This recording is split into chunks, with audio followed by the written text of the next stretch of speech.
toi, oui toi qui regardes cette vidéo, imaginons que t'as deux types de personnes. Donc d'abord t'as le mec qui regarde les animés pour l'animation et les fights, mais qui s'en fout complètement de l'histoire, tant que ce qu'il voit à l'écran c'est juste badass et stylé.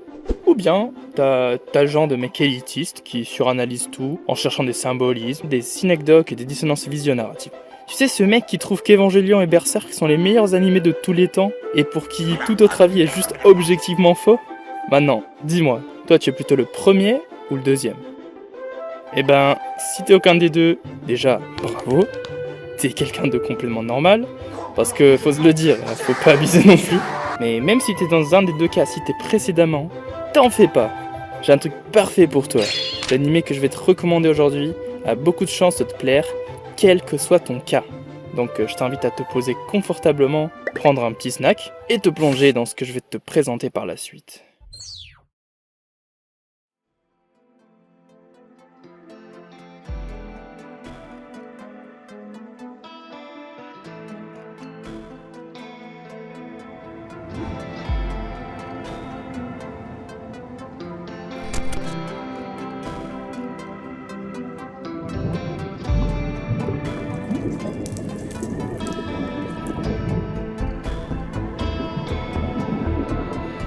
En relevant leurs vraies couleurs, les masses forment comme une armée de sanglants pêcheurs.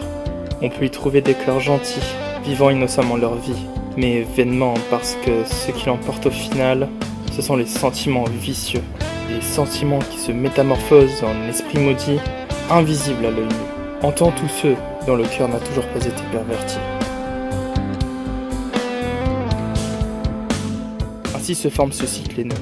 Un cycle dont il en est question dans Jujutsu Kaisen, un animé qui tente de nous le présenter à travers les yeux de son personnage principal, Itadori Yuji, un adolescent idéaliste et innocent, perdu dans le mirage maudit du monde, dans cette face cachée de vice et de perversion, tout ce en regardant la mort droit dans les yeux.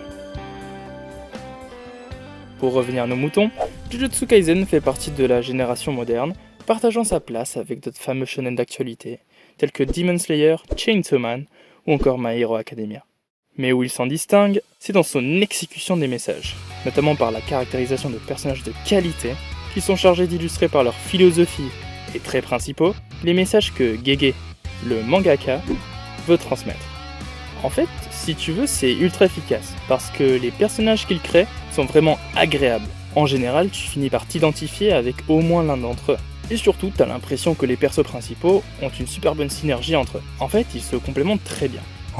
Et ça, c'est bien drôle parce que Gege décide de faire dérouler son histoire dans un monde vraiment contemporain. Donc ça aide pas mal à t'attacher à chacun de ses protagonistes. Mais malgré ça, le mec il a pas peur de te montrer le côté cruel et brutal de cette société.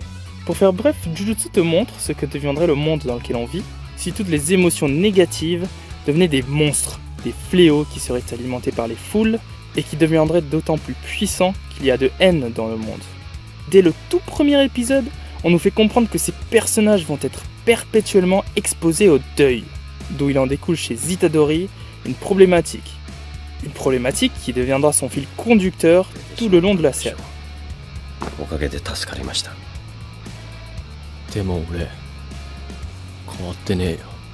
Qu'est-ce qu'une mort digne?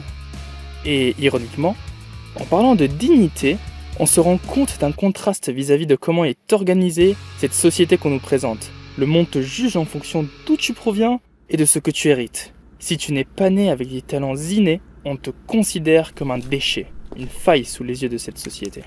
On fait tout pour se débarrasser de toi, comme s'il s'agissait d'éliminer toute erreur du système.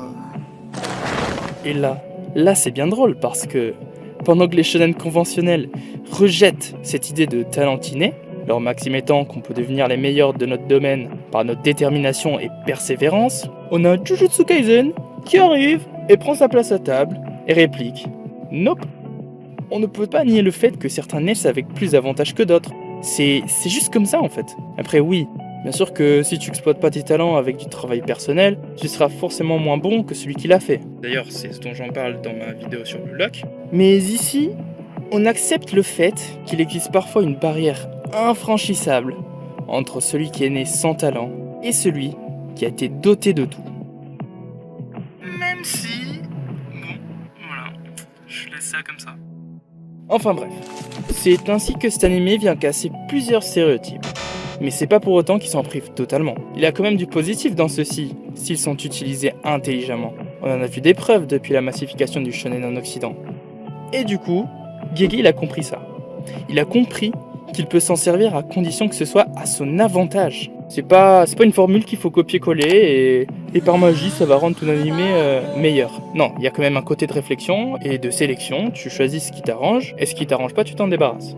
Et donc, en gros, c'est un peu pour toutes ces raisons-là que je considère que Jujutsu Kaisen apporte une nouvelle perception du shonen moderne. Une vision qui, certes, a perdu en optimisme au profit du pragmatisme, mais qui indéniablement signifie un souffle de renouveau pour la démographie.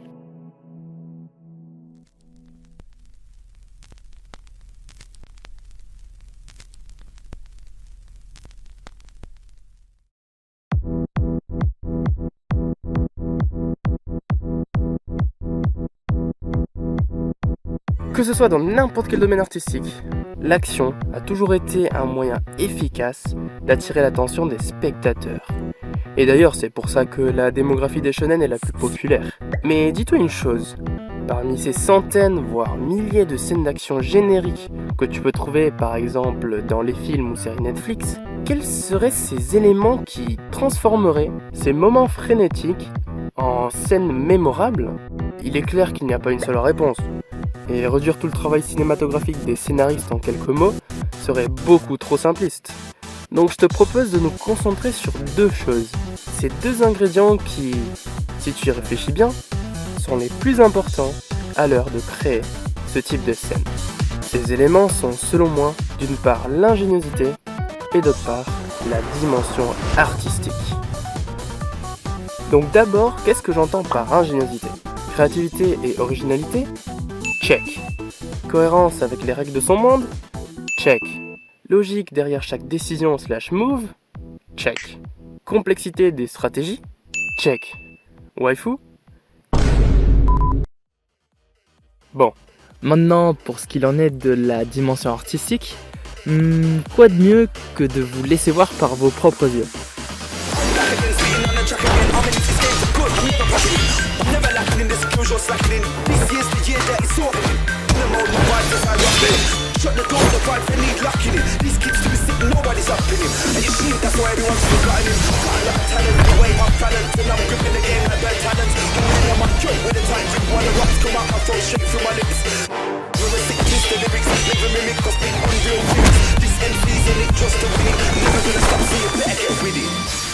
Et encore, par souci de ne pas gâcher votre expérience, je m'en passe de certaines scènes d'action qui sont très intéressantes, mais je vous rassure, les fights sont une délice pour les yeux, et même pour les oreilles. Donc bon, si vous êtes toujours pas convaincu, continuez la vidéo, parce que vous allez voir, il y a encore plus.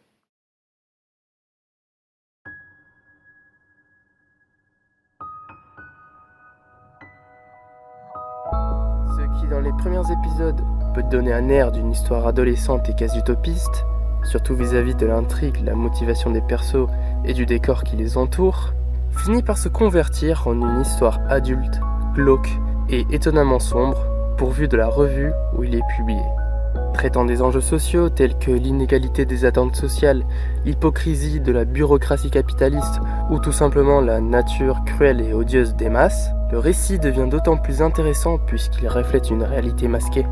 Et non seulement ça, mais quand la série te fait développer une affection pour ses personnages et que le moment où leur vie est en jeu arrive, on a tendance à encore plus s'investir dans sa narration. Le truc c'est que Gege c'est un écrivain qui n'a pas les mains tremblantes lorsqu'il s'agit de décrire des tragédies. Quand les choses tournent au glauque, elles le font vraiment. Et en plus, ce qui est bien, c'est que la production profite un maximum de tous ces éléments pour améliorer autant que possible l'atmosphère créée dans le média d'origine. Que ce soit la bande sonore, l'art des arrière-plans, l'animation, les chorégraphies, la direction, le doublage, ou bien même les openings et endings, ils sont exploités à fond pour rendre meilleure l'immersion dans chaque scène. Or, dans l'univers de Jujutsu, il n'y a pas de place pour la pitié. L'auteur te dit clairement qu'il n'est pas là pour écrire une histoire de bisounours. La vraie vie, c'est ça, point. C'est un animé de confrontation à grands enjeux qui devient cru et brutal quand il le faut, sans épargner qui que ce soit. Les batailles d'idéaux entre les différents camps que nous présente cette société baignent dans la hype absolue et te font sentir des émotions frémissantes que, personnellement, je trouve rarement ailleurs.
On pourrait penser après ça que cet animé est pour les dépressifs, alors qu'en réalité, mais pas du tout. Laisse-moi te rassurer en t'affirmant que c'est loin d'être le cas. Justement, l'omniprésence de la mort et de la tragédie fait que l'on apprécie beaucoup plus les petits moments banals, parfois rares. Et vous vous rappelez bien, je vous avais dit au tout début de la vidéo qu'un des points forts de la série, c'était ses personnages. Eh bien, le fait qu'ils suscitent de l'empathie en vous, ça rend les moments paisibles beaucoup plus profitables. Ces personnages sont complets, au point où tu peux imaginer que de telles personnes existent dans la vie de tous les jours. Chacune de leurs motivations est tout à fait cohérente et, du moins, les persos se redisent pas simplement à un seul trait de caractère du style Yo, je suis le mec méchant edgy, Dark Sasuke. Ou alors je serai le plus gentil de tous, je sauverai tout le monde, même les criminels et les tueurs en masse. Ah d'ailleurs, je vais faire une petite parenthèse, parce qu'en parlant de persos sympas, je voulais rapidement évoquer un de mes persos préférés de cette série, qui s'appelle Junpei. Oh là là, ce perso, vous allez voir au début, quand vous allez le rencontrer pour la première fois dans la série, vous allez pas trop l'aimer, mais c'est incroyable comment petit à petit il fait une remontada de fou. Et progressivement, il gagnera sa place dans le casting principal, jusqu'à devenir un de vos persos préférés. À tout ça vient s'ajouter le style d'humour contemporain de Gege, qui d'ailleurs accompagne très bien dans les moments de soulagement. Ça me rappelle pas mal le vibe de One Punch Man dans ce sens. Enfin bon, au final tu vois un peu pourquoi je t'ai dit qu'il était fortement probable que cet animé t'intéresse. En fait, il y a de tout. De la joie, de la colère, du suspense, de l'humour, de la hype, il y a même Jennifer Lawrence. Tu veux quoi de plus ?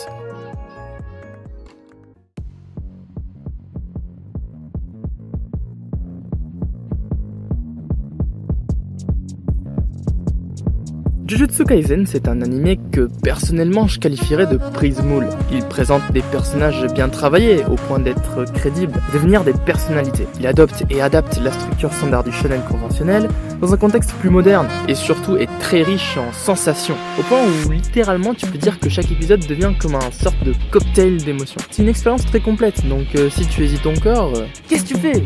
Go le voir ! Et moi pendant ce temps, je vais vibe sur ce putain de banger. Imaginons un azur bleu, imaginons un azur plus bleu. Tu t'en fous des prières ou des mots, toutes ces tentatives ne t'atteignent pas. Comme une grande amitié au repos, ces couleurs d'été coulent sur mon visage, mais tu ne les vois pas. Je pense te dire des insultes, mais ces mots pour toi, je vois qu'ils sont faux. Je te reverrai, n'est-ce pas, dirait un ami sans voix. Et ces étoiles au fond de cette galaxie glissant à travers le vide entre mes doigts.